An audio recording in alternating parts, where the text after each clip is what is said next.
Benua Kyushu, sebuah awal baru. Benua Kyushu adalah daratan yang luas tanpa batas, rumah bagi berbagai kekuatan dan dinasti besar.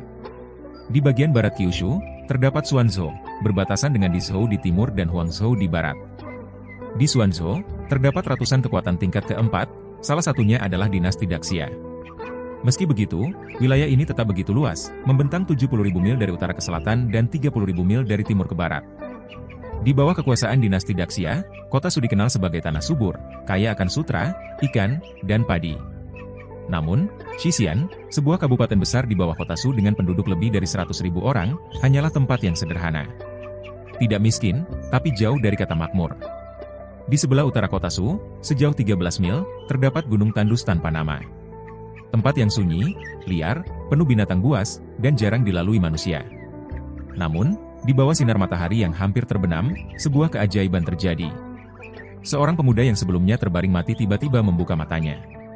Dalam pupilnya terlihat matahari, bulan, bintang, dan alam semesta, hanya sesaat sebelum semuanya kembali tenang. "Aku kembali," ucap pemuda itu. Ia duduk perlahan. Tubuhnya kurus, namun memancarkan aura yang sulit dijelaskan, seolah seorang kaisar baru saja bangkit. Dengan gerakan lembut, ia mengayunkan tangannya, seakan merapikan benang-benang waktu. "Ini 1.000.000 tahun kemudian," gumamnya. Tatapannya memancarkan kebijaksanaan hidup yang tak sebanding dengan usianya. "Tian Qingcheng, kau pasti sudah masuk alam abadi seperti yang kau inginkan, bukan?" Tangannya menyentuh dadanya, tepat di tempat di mana sebuah pedang pernah menembus tubuhnya, mengakhiri hidupnya. Tapi siapa dia? Atau lebih tepatnya, siapa yang kini menguasai tubuh muda ini? Dialah Yan Emperor. Nama aslinya adalah Yan. Lahir di akhir zaman dewa dan iblis, saat para dewa kuno dan iblis menguasai benua Kyushu. Meski manusia telah bangkit, mencuri rahasia kekuatan dari para dewa dan iblis untuk menciptakan cikal bakal seni bela diri, mereka tetap tak mampu menandingi kekuatan makhluk-makhluk legendaris itu. Yan muncul sebagai seorang revolusioner. Ia menyatukan kekuatan dari berbagai aliran dan menciptakan inovasi besar, hingga menjadi kaisar pertama di dunia, disebut sebagai Yan Emperor. Ia menundukkan para dewa dan iblis, menciptakan seni bela diri yang memungkinkan setiap manusia memiliki kesempatan untuk melampaui batas mereka. Dengan jasanya yang luar biasa, pintu menuju alam abadi terbuka, memberi harapan akan kehidupan kekal. Namun, Yan Emperor memilih untuk menutup pintu itu. Keputusannya memicu pengkhianatan, termasuk dari Yan Qingcheng, wanita yang paling ia percayai, yang akhirnya bergabung dengan 8 orang suci untuk menyerangnya. Pengkhianatan itu membuat sang kaisar agung tumbang. "Qingcheng, kau seharusnya tahu aku menutup pintu abadi bukan karena egois," gumamnya. "Pintu itu hanya muncul setiap 10.000 tahun, dan hanya satu orang yang bisa melewatinya. Aku ingin pintu itu menjadi permanen, agar semua orang memiliki kesempatan untuk menjadi abadi. Namun, kau tak mempercayai niatku." Mata pemuda itu menyipit, seolah mengingat masa lalu yang pahit. "Kalian menyerangku ketika aku melemah karena mengorbankan kekuatan untuk dunia. Tapi aku telah mempersiapkan ini. Jiwaku telah kusimpan di antara langit dan bumi, menunggumu di alam abadi. Saat aku masuk ke sana, aku akan mengembalikan pedang pengkhianatanmu, Qingcheng. Aku adalah kaisar pertama, dan aku akan membuat semua abadi tunduk di bawah kakiku." Kini, ia telah hidup kembali, menempati tubuh seorang pemuda bernama Ye Yan. Dalam kehidupan sebelumnya, Ye Yan adalah seorang anak dari keluarga kecil di Xixian. Berbakat biasa, ia tak terlalu diperhitungkan. Namun, nasibnya berubah saat ia dipaksa menikahi Chu Yanran, wanita tercantik di kota Su, untuk menjadi menantu keluarga Chu. Perkawinan itu hanya tipu daya, untuk menyerap kesialan Chu Yanran selama 3 tahun. Setelah masa itu habis, ia diusir dengan surat cerai. Dalam keputusasaan, Ye Yan mencari keadilan untuk sahabatnya, Chen Ji, yang tewas di tangan Mao Xinyi. Namun, ia malah dipukuli hingga sekarat dan dibuang ke Gunung Tandus oleh keluarganya sendiri. Di sanalah ia mati, dan Yan Emperor kembali. "Kau mati dengan penuh dendam, Ye Yan," kata Yan Emperor. "Aku akan membalaskan dendammu, menghormati orang tuamu, dan membuat mereka yang menghina serta mengkhianatimu menyesal seumur hidup." Langit bergemuruh, seolah mengakui kebangkitan sang kaisar. Dengan senyum dingin, Ye Yan berkata, "Mari kita mulai perjalanan ini. Dari dunia fana hingga alam abadi, aku akan membuat dunia ini mengingat siapa aku." "Keluarga Mao?" Ye Yan mencari ingatannya, lalu tersenyum tipis. Di Kabupaten Xixian, keluarga Ye dan keluarga Mao dikenal sebagai 2 keluarga kaya terkuat. Keduanya telah berakar di Kabupaten Xixian selama ratusan tahun. Dengan cabang dan ranting keluarga yang berkembang, jumlah anggota keluarga mereka sekitar 200 orang, dan mereka telah mengumpulkan banyak kekayaan. Keluarga-keluarga ini telah mempelajari seni bela diri selama beberapa generasi. Karena kekayaan mereka, banyak pendekar telah bergabung untuk bekerja di bawah mereka, dihormati sebagai pelindung keluarga. Sebagai contoh, kepala pelindung keluarga Ye adalah Yang Chunqi, sedangkan kepala pelindung keluarga Mao adalah Zhang Yutai. Di Kabupaten Xixian, Zhang Yutai dan Yang Chunqi dianggap sebagai puncak kekuatan, namun keduanya hanya berada di tingkat kelima dari alam Houtian. Alam Houtian, yang juga dikenal sebagai alam Danhai, adalah tahap awal seni bela diri yang terdiri dari 9 tingkatan. Dalam kehidupan sebelumnya, Ye Yan tak perlu menggerakkan satu jari pun untuk menghancurkan keluarga Mao berkali-kali hanya dengan satu tatapan. Namun, dalam tubuh ini, ia hanyalah manusia biasa. Kalau begitu, aku harus berlatih dan meningkatkan kekuatanku terlebih dahulu. Lagi pula, hanya untuk menghadapi beberapa orang di alam Houtian, yang terkuat hanya di tingkat kelima. Tubuh asli Ye Yan saat ini sudah berusia 19 tahun, tetapi belum juga membangkitkan Dharma. Hal ini menunjukkan bahwa leluhurnya tidak mencapai alam 9 kesengsaraan atau ia tidak mewarisi darah leluhur. Biasanya, seseorang bisa membangkitkan Dharma sebelum usia 18 tahun. Kebanyakan orang menganggapnya sebagai karunia langit, hanya bisa dimiliki oleh mereka yang beruntung. Namun, bagi Ye Yan yang merupakan pencipta seni bela diri, Dharma adalah sesuatu yang ia ciptakan sendiri. Ia sangat memahami esensinya. Pada alam ke-9 seni bela diri, ketika seseorang mencapai tingkat ke-7, yaitu alam kelas 39 kesengsaraan, ia dapat mengkondensasi Dharma yang kemudian diwariskan melalui garis darah kepada generasi berikutnya. Dharma mempercepat kultivasi dan meningkatkan kekuatan tempur secara signifikan, sehingga dianggap sebagai penanda jenius oleh banyak sekte. Namun, jika Dharma tidak terbangkitkan setelah usia 18 tahun, maka itu tidak akan pernah terbangkitkan. Sungguh dangkal. Ye Yan menggelengkan kepala.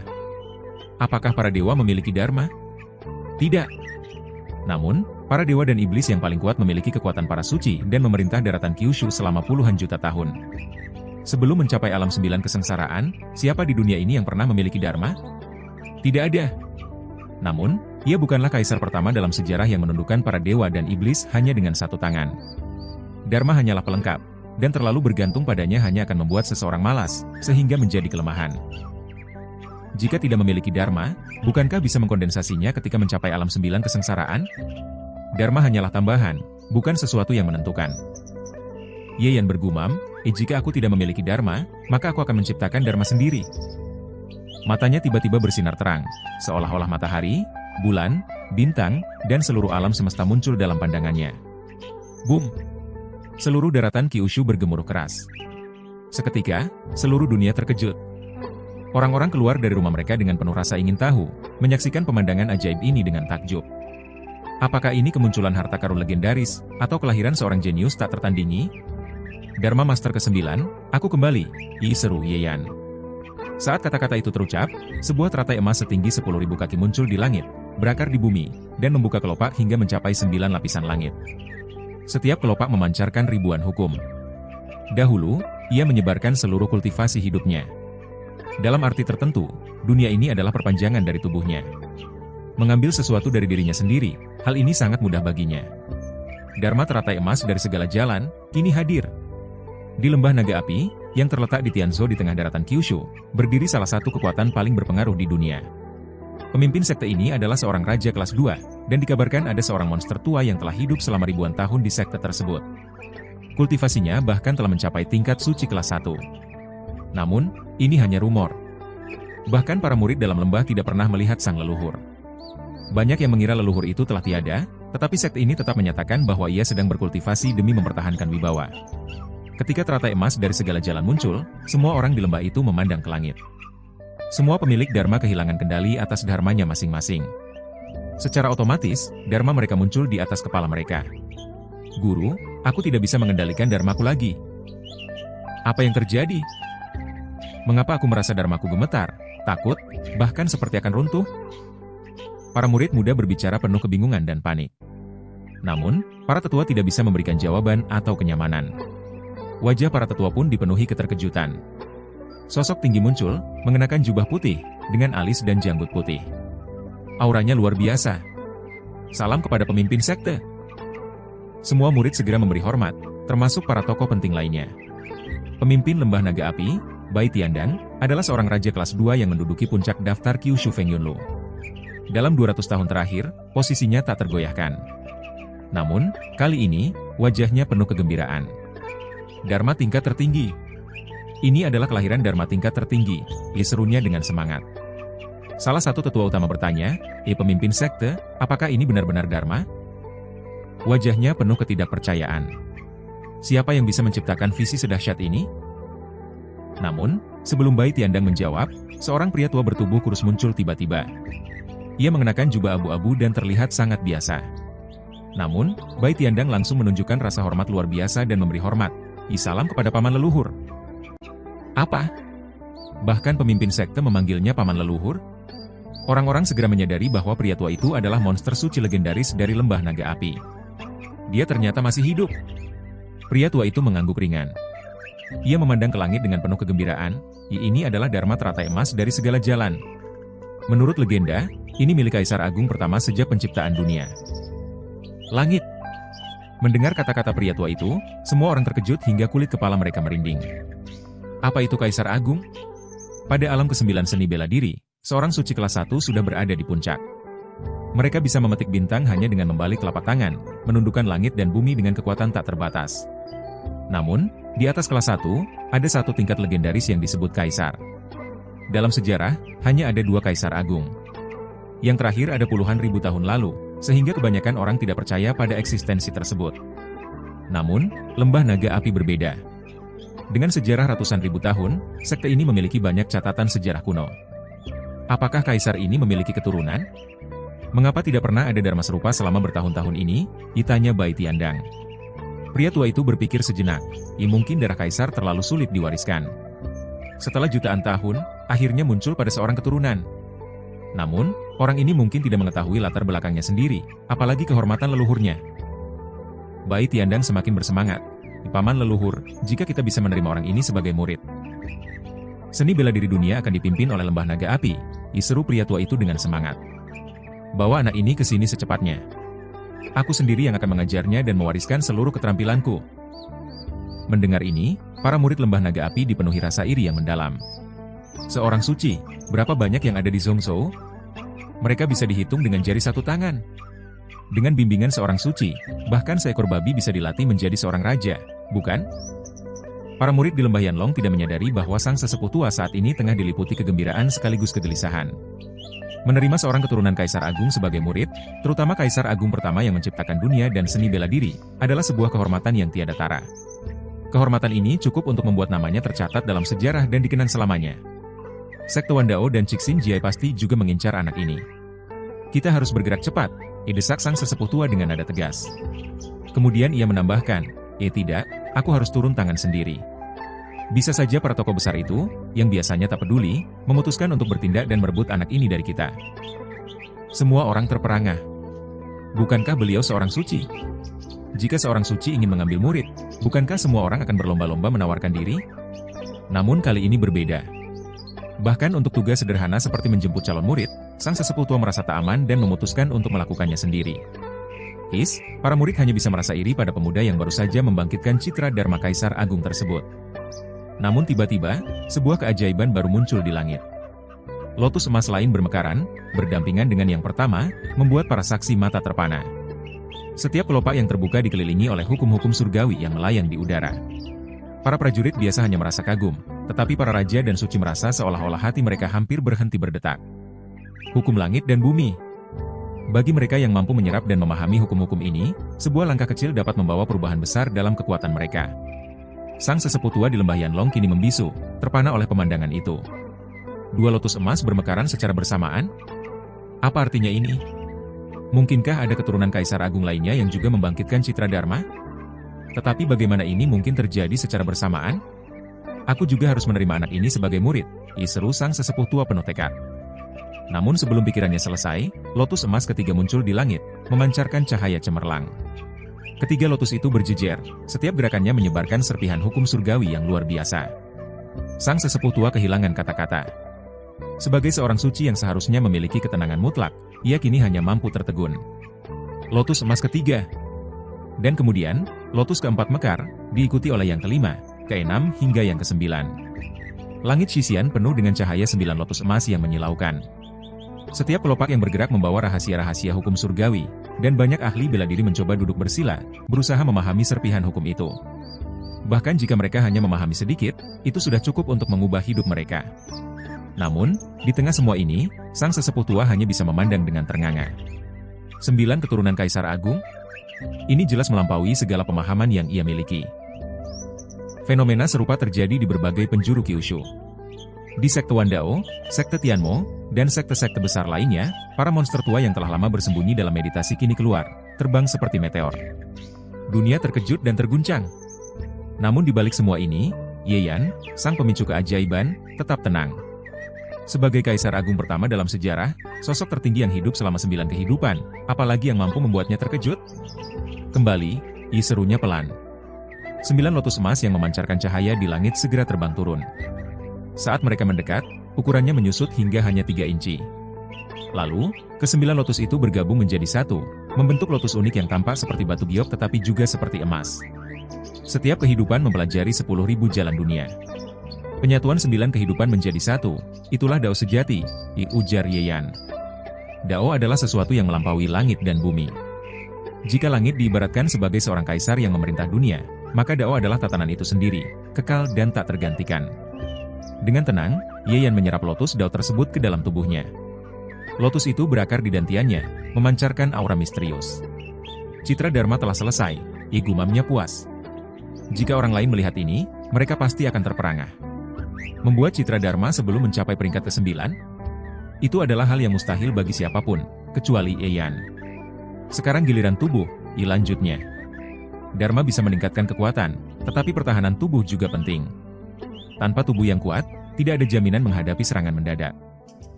Ye Yan mengingat kembali tubuh para dewa dan iblis yang pernah ia kalahkan di masa lalu. Tubuh para dewa dan iblis adalah warisan mereka dari langit dan bumi, tetapi esensinya tetap kembali pada satu kata, Dao. Dengan satu seruan, serpihan-serpihan tak terlihat dari Dao terbang ke arahnya. Namun, di langit, awan hitam mulai berkumpul. Petir menggelegar, membentuk naga raksasa yang memancarkan aura kehancuran. Kyushu terguncang. Para ahli merasa ngeri. Mereka tahu, ini adalah hukuman langit yang paling kuat, ditujukan untuk menghancurkan siapapun yang mencoba merebut kendali dunia. Namun, Ye Yan hanya tersenyum kecil. Aku telah memberikan seluruh kekuatan 9 kehidupanku untuk dunia ini. Sekarang, mengambil sedikit Dao sebagai gantinya, apa salahnya? Ucapnya santai. Jika kata-katanya terdengar oleh orang lain, bahkan seorang suci akan gemetar ketakutan. Merebut esensi Dao? Itu sama saja dengan menggantikan langit. Namun, bagi Ye Yan, ini hanyalah langkah pertama menuju sesuatu yang lebih besar. Ye Yan tersenyum samar, memandang ke langit yang berawan pekat, di mana petir berbentuk naga mengamuk, seperti makhluk buas yang hendak menerkam. Namun, ia tetap berdiri tenang, tak tergoyahkan. Haha, aku hanya mengambil sedikit saja. Membentuk kembali fisikku, aku tidak benar-benar ingin mencuri kekuatanmu, ujar Ye Yan dengan nada santai. Suaranya berubah menjadi karakter misterius yang menyatu dengan dunia. Resonansi pun terjadi. Energi dari 9 generasi sebelumnya yang tersebar ke seluruh dunia bergerak, menekan kekuatan langit dan bumi. Para naga petir mengaum keras, tetapi tetap terikat, tak mampu menyerang. Langit dan bumi, meski tanpa belas kasihan, menyamaratakan segalanya. Namun, Ye Yan yang telah menyatu dengan hukum dunia mampu mengintervensi bencana yang datang. Ini bukan kendali penuh, tetapi cukup untuk membuatnya menyelesaikan tujuannya. Sekarang waktunya. Serap semuanya, seru Ye Yan. Fragmen-fragmen Dao yang tak kasat mata turun dari langit, menyatu ke dalam tubuhnya. Kulit, otot, tulang, hingga darahnya diresapi oleh kekuatan ini. Tubuh manusianya dibentuk ulang, menjadi tubuh abadi yang melampaui segala batas. Boom! Petir naga akhirnya berhasil lepas dari ikatannya. Namun, tepat saat itu, Ye Yan berhenti menyerap kekuatan. Ia telah selesai. Aura yang sebelumnya menggetarkan langit menghilang seketika, seperti lenyap dari dunia ini. Naga-naga petir kehilangan targetnya. Mereka meledak di langit, menciptakan kilatan terang yang menyilaukan. Ye Yan berdiri tegak. Fisik manusianya kini telah diubah menjadi tubuh Dao yang agung. Meski tubuh ini masih dalam tahap awal, potensinya tak terhingga. Sekarang, tak ada kekuatan Houtian yang mampu melukaiku. Bahkan Realm Xiantian sekalipun harus bersusah payah untuk mencederai tubuh ini, gumamnya sambil tersenyum tipis. Namun, akibat memanfaatkan kekuatan 9 generasi, koneksi dengan kekuatan itu kini benar-benar terputus. Ye Yan menarik napas panjang, mengingat pengorbanannya.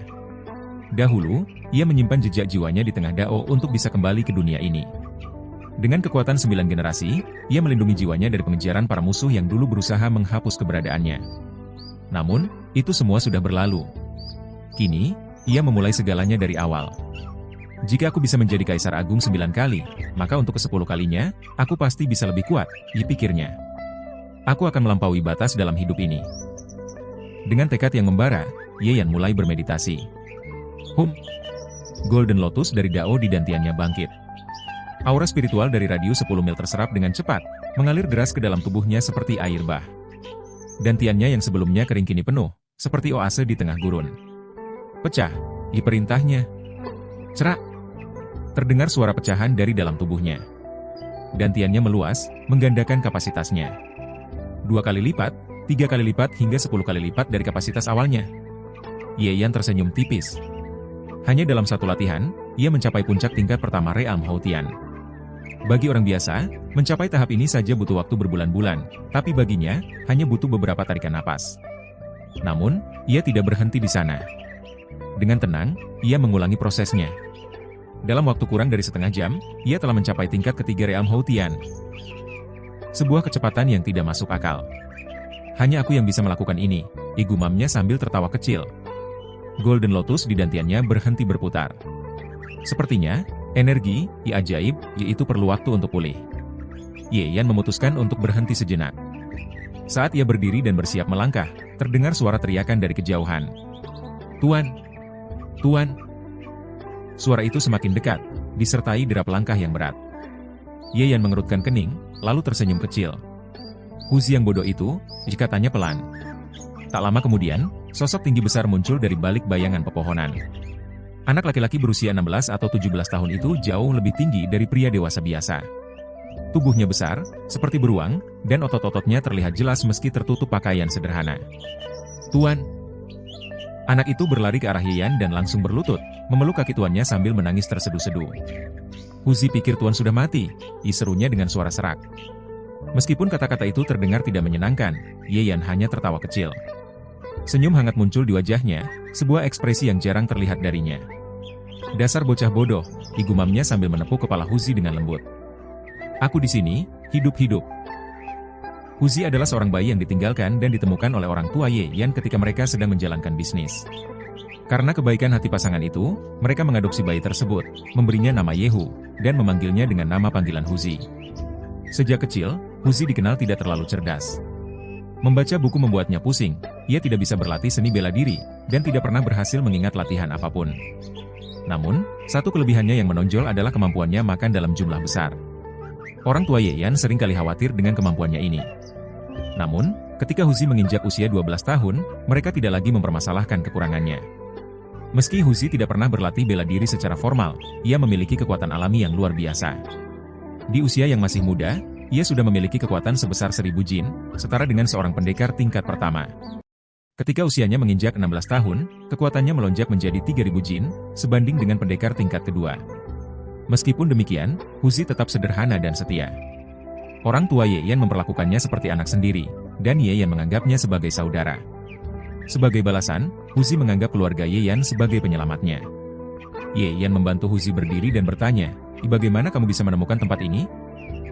Semua orang di keluarga Ye berkata bahwa tuan muda sudah dibuang. Jadi Huzi bertanya pada mereka. Kalau mereka tidak menjawab, Huzi memukul mereka. Setelah dipukul beberapa kali, akhirnya mereka memberitahu, jawab Huzi polos. Ye Yan tertawa kecil. Ini memang gaya khas Huzi. Hah? Ye Yan tiba-tiba tertegun, menatap Huzi dengan intens. Tuan muda, kenapa menatap Huzi? Apa Huzi lupa cuci muka? Kata Huzi dengan nada malu. Tapi Huzi tidak salah, tuan muda. Begitu mendengar tuan muda dibuang, Huzi langsung lari ke sini. Jangan marah, ya, tuan muda. Lain kali Huzi pasti ingat untuk cuci muka sebelum pergi. Ye Yan menepuk pundaknya dan berkata, jangan khawatir, aku tidak marah padamu. Namun, dalam hati, Ye Yan merenung. Ia baru saja menyadari sesuatu yang luar biasa tentang Huzi. Keluarga Ye memang menemukannya, tetapi Huzi ternyata memiliki darah keturunan langka dari makhluk purba, semut bertanduk langit. Setelah dunia terbentuk, makhluk pertama yang lahir adalah para dewa dan iblis dengan kekuatan bawaan yang luar biasa. Salah satu di antaranya adalah semut bertanduk langit, yang dikenal memiliki kekuatan fisik tak tertandingi, bahkan melebihi 5 binatang suci, naga hijau, harimau putih, burung vermilion, suanu, dan kilin. Ye Yan, dengan pengalamannya sebagai Kaisar Agung selama 9 generasi, tahu betul bagaimana mengaktifkan kekuatan darah seperti ini. Huzi, duduklah. Aku akan mengaktifkan darah keturunanmu, katanya. Ah! Huzi terlihat bingung, tetapi ia segera menurut. Tanpa memedulikan kerasnya tanah yang dipenuhi batu, ia duduk dengan patuh.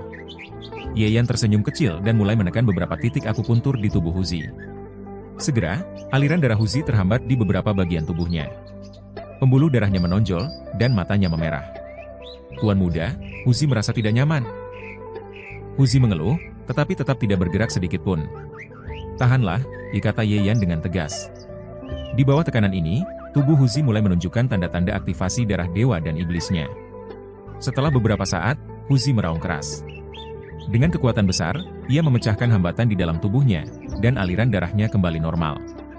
Sebuah kekuatan luar biasa melonjak dari tubuhnya. Bahkan tanah di sekitarnya bergetar dan membentuk lubang besar. Tuan muda! Huzi tidak sengaja, kata Huzi panik. Tadi tiba-tiba ada kekuatan besar, lalu Huzi tidak sengaja memukul tanah. Ye Yan hanya tersenyum. Tidak apa-apa, katanya. Ia sangat puas. Cara sederhana ini berhasil membangkitkan kekuatan darah Huzi. Dengan ini, kekuatan Huzi meningkat 10 kali lipat dari sebelumnya. Untuk menguji kekuatannya, Ye Yan menunjuk sebuah batu besar. Huzi, coba lempar batu itu dengan seluruh kekuatanmu. Tanpa bertanya apa-apa, Huzi mengangkat batu besar yang tingginya melebihi tubuhnya, seolah itu hanya bola kertas. Ia melemparkan batu itu dengan raungan keras. Batu itu melayang lebih dari 100 kaki sebelum jatuh ke tanah dengan dentuman keras, memecahkan bebatuan di sekitarnya. Melihat kekuatannya sendiri, Huzi hanya bisa melongo, tidak percaya dengan apa yang baru saja dilakukannya. Ye Yan tersenyum lebar. Darah semut bertanduk langit di tubuh Huzi memang luar biasa. Dengan waktu dan pelatihan, kekuatannya akan terus meningkat. Huzi, ayo kita pergi, kata Ye Yan sambil melangkah pergi. Kemana, Tuan Muda? Tanya Huzi polos. Tentu saja ke rumah keluarga mau untuk memberikan mereka hadiah balasan, jawab Ye Yan sambil tersenyum penuh arti. Huzi mengangguk patuh dan mengikuti langkah sang tuan muda tanpa bertanya lebih lanjut.